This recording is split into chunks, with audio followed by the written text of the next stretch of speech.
You ask Tiger to solve. This deals with linear equations with one unknown. The final result is x equals 3. Let's solve it step by step. Simplify the expression.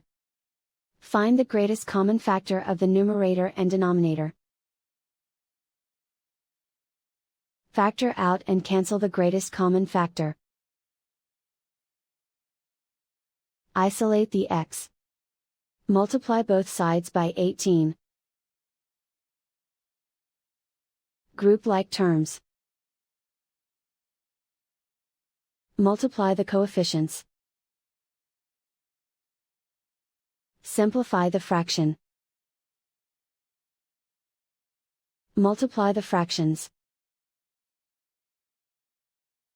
Find the greatest common factor of the numerator and denominator. Factor out and cancel the greatest common factor. And so the final result is x equals 3.